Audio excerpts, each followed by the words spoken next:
Hello everyone, this is Eric. And this is Cindy. Today we'll be talking to you guys about moving to the Philippines and should you rent or buy when you get here. If you guys are new here in this channel, please don't forget to subscribe.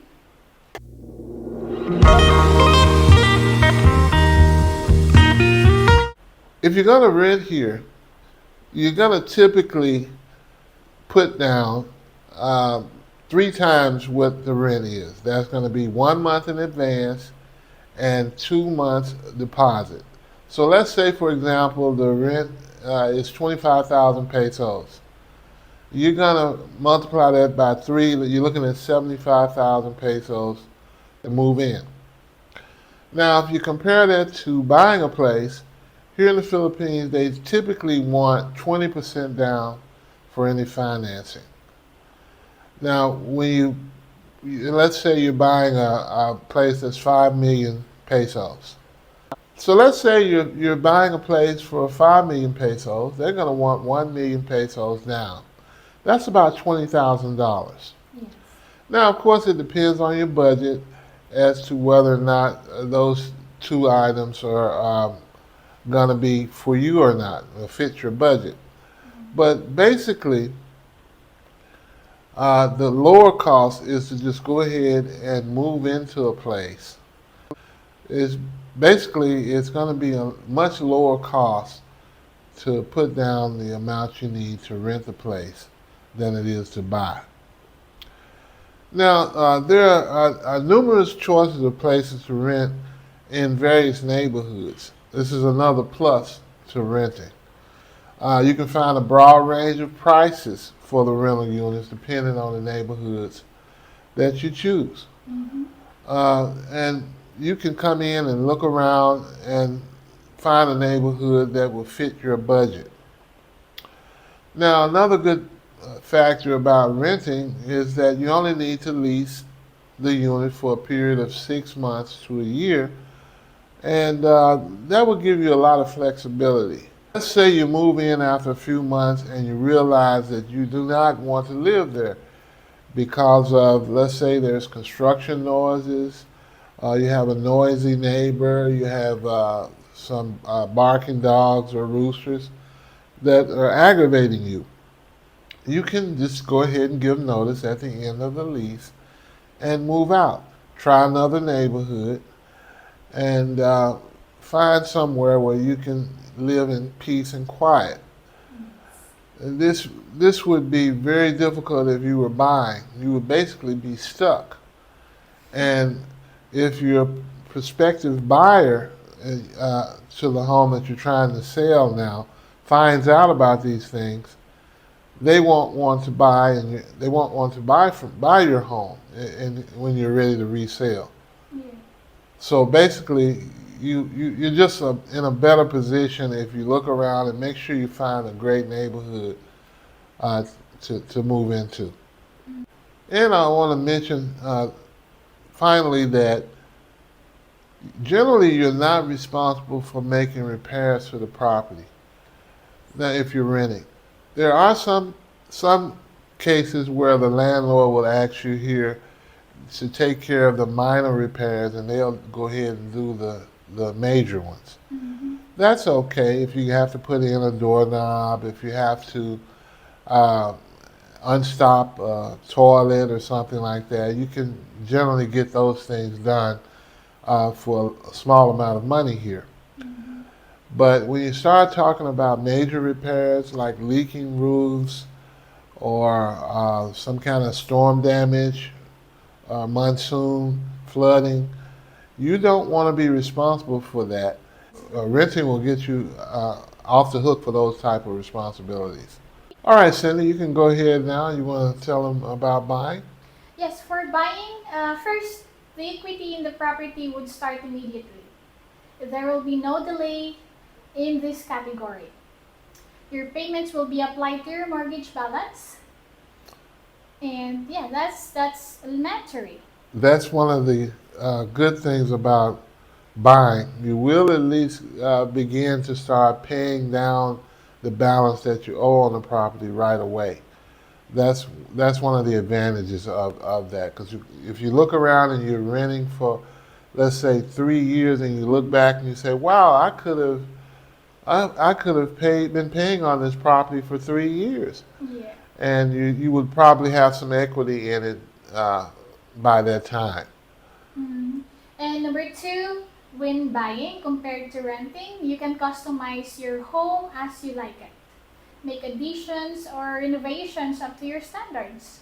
Let's say, example, I You wanna change the kitchen because I don't like the way it is. What else? Changing the kitchen is good. You may want to add a pool. You may want to add something like a patio, and do something to the roof, or actually repaint things inside and outside of the home. Make it much more appealing.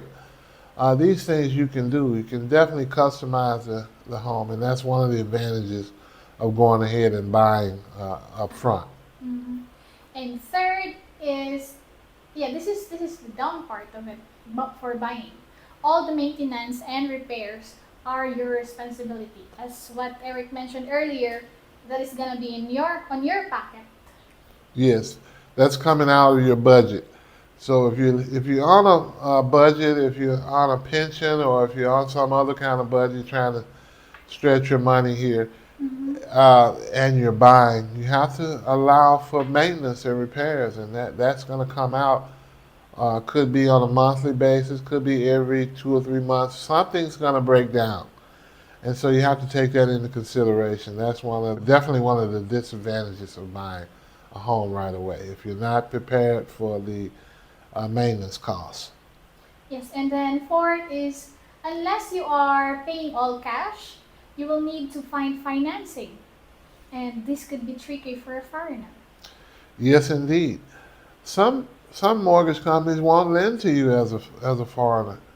They may make you put the home in your wife's name. Mm-hmm.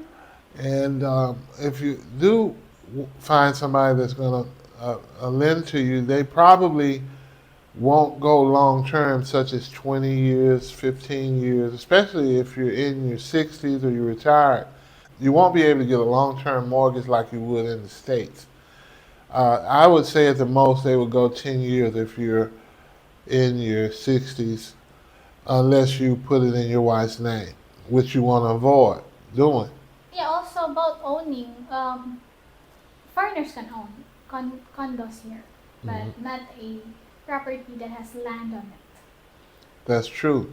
You run into that problem, and if you end up putting it in your wife's name and the relationship doesn't work out, and she'll just walk off with the property. And we've seen a lot of foreigners. Uh, this happened to a lot of foreigners, and that causes financial problems in your retirement years. Something you don't want. Yeah, that's true. That's one of the things that you have to consider. You have to sit down, think about it, because you don't know what happens in the future. And then last, if you're gonna buy, there will typically be delays in closing on the sale of the property. So if you need to move right away, that will be something to consider. Okay. So also, there's a lot of times the sale will fall out of escrow for various reasons. And if you're standing around looking and waiting to move in because you want to begin your retirement, that could be a problem. Mhm. And there's a number of reasons why it could fall out of equity.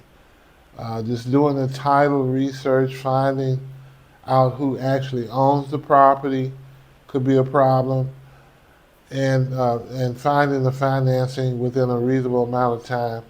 All those things could add to the difficulty in closing on your sale. So, in conclusion, renting is what we would recommend. It's simply too many things that could go wrong by moving into a property on a long term basis without first getting to know your environment. True. We strongly recommend coming in town, staying, I would say at least a year at the least before you decide to buy a place. Mm-hmm. This would save you a lot of headache in the long run. You'll also get a chance to find out what the resale value of your place is going to be. You'll find out whether or not the homeowners association is doing proper maintenance on the property after just looking at this place for a while and being able to inspect it to see, where the cracks are and what all they aren't doing. You get a chance to walk around, talk to some of the tenants, and see how they feel, and just really get a chance to get a feel of the neighborhood. And something else you may want to do is find out what the electrical costs are in the neighborhood. They have a way of telling you what the average cost of the electrical bill is in the area. Yes, in the area. So that's it for today, folks. And also, if you are considering of living here in the Philippines, we have a video of 6 pros and cons of living here in the Philippines that you might want to check out. Check it out in the box below. Yes, that's a great video to start with, and we highly recommend you go and check it out. And if you guys like this video, go ahead and give us a like, and then we will let you know when the next video is coming. Subscribe and hit that notification bell so you'll find out when the next video is coming out. And that's going to do it for us today. Once again, This is Eric. and Cindy signing off. Thank you. Bye-bye.